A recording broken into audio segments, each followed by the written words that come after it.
There once was a man named Moses who led the Israelites out of slavery in Egypt. The Israelites stood by the shore of the Red Sea, knowing that the Egyptian army was coming for them. And God spoke to Moses and said, "Lift up your staff and stretch your hand out over the sea." The Lord opened a path through the water, and the people of Israel walked through the middle of the sea with walls of water on each side. When all the Israelites had reached the other side, the Lord said to Moses, "Raise your hand over the sea again." And Moses raised his hand over the sea, and the waters rushed back into place. Hi guys, well you see in our story today, Moses and the Israelites were stuck at the Red Sea with nowhere to go. But do you know why they were there? Do you know why they were afraid? Because they had just left Egypt and they had an entire army chasing after them. Now the Israelites, they were not trained fighters. They didn't know how to defend themselves. And behind them was this massive army chasing after them.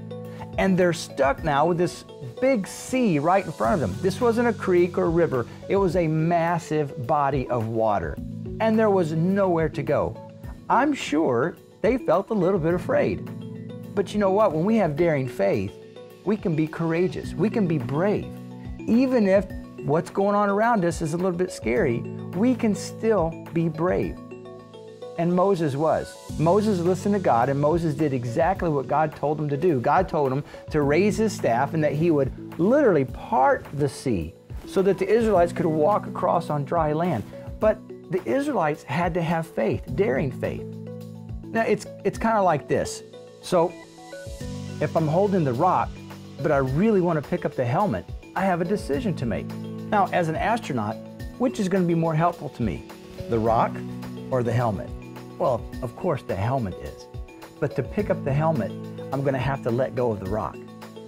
So I let go of the rock so I can pick up the helmet. See, it's just like that. See, faith works the same way. You can't have faith and fear at the same time. You have to let one of them go so that you can have the other. So we can have daring faith just like Moses, and we can put down the fear, let go of the fear, and take on faith and be courageous. And every one of us can be brave and have daring faith. Now, let's check in on Hank and Charlie and see what they're into this week. Here we go.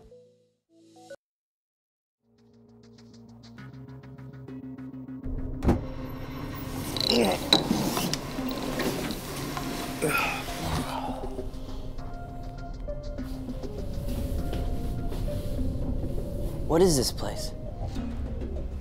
Can you hear my voice, Mr. Dash? Yes. You're choking me, Hank! You're choking me! Stop it! Touch anything! If you're watching this, then something has gone horribly wrong with the mission.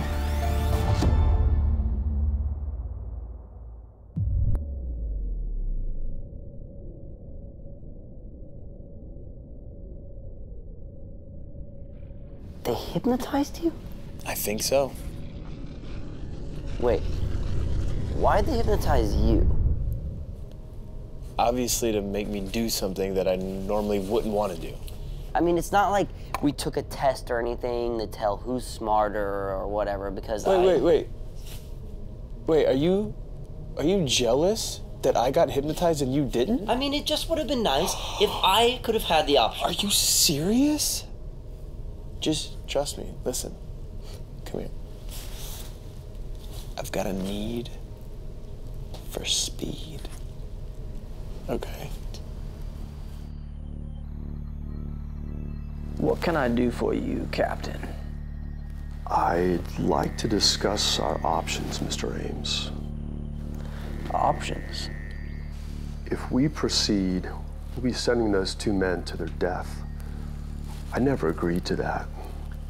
Sabotaging the NASA mission could be seen as treason, and we could have lost the entire crew.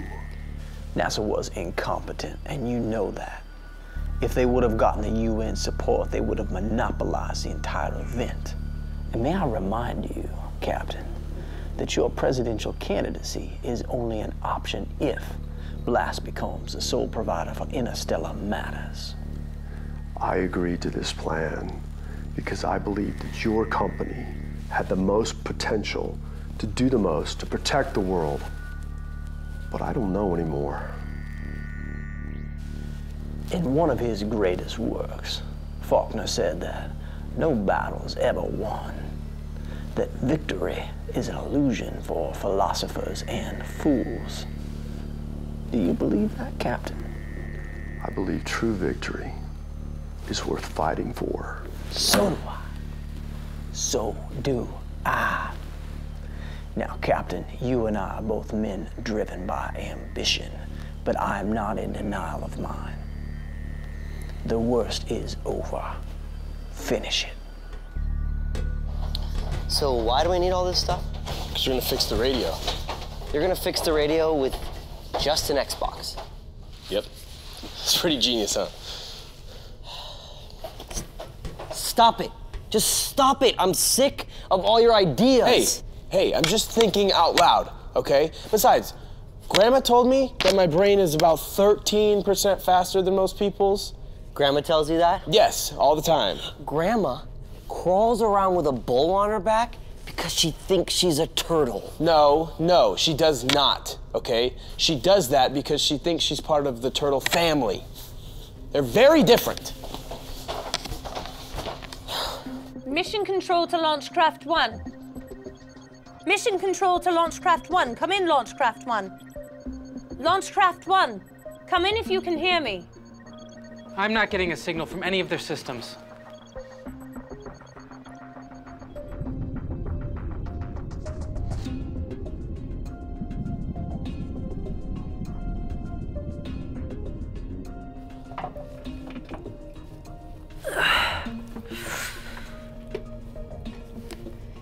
Hey, throw me that controller, would you?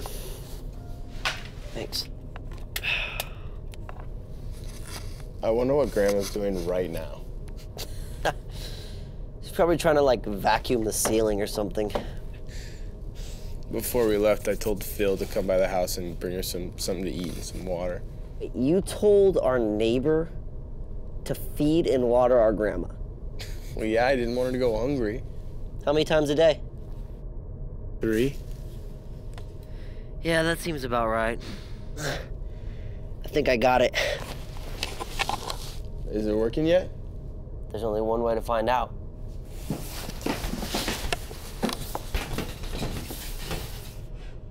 Okay, so I think we need to hone in on their frequency. Oh, okay. 9, 4, 9. No, wait, hold on. Slow down. 9, 4, 9, 3, 2, 0, 8, 2, 5, 7, 5, 7, 4, 5. Google? No, it's written right there on the side. Oh. Why do you use Google anyways? I mean, it's like 40 years old and like Wikipedia is making this awesome comeback. Hey, I think I heard something. Hold on. I think I got him. Like Wikipedia is making this awesome comeback. What did he just say? I think he said Wikipedia. Can you hear me? Hello? I think there's a delay because of the distance, so let's just be patient, okay? Can you hear me? Hello? Can you hear me? Yes, mission control, copy that, Roger. Listen to me. Do not proceed with the plan. You are in the orbit of the first moon. Do not proceed, I repeat. Listen to me. Proceed with the plan. I think they want us to proceed with the mission. Yeah, that makes sense. Yeah. Okay, copy that, Roger. Mission control, we will proceed with the mission. No. Do not proceed. You are in the orbit of our moon. We just have one small problem. We're not sure what to do next. Over and out. Ah! What was that? I think we just lost the radio. We lost him.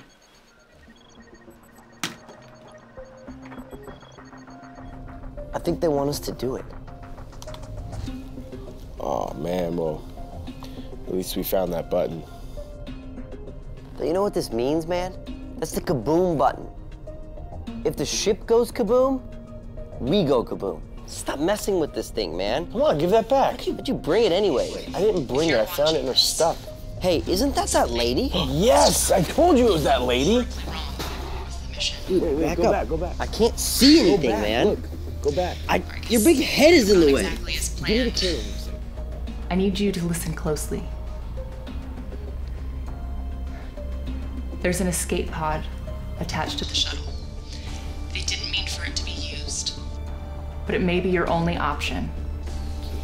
Stop. If the detonation sequence is initiated, you may not have time to get off of the ship. You're blocking Pushing me. my hand away. You have to move quickly. I can't see the screen. Yeah, but Stop stop pushing doing- my hand away. What the heck, man? Stop!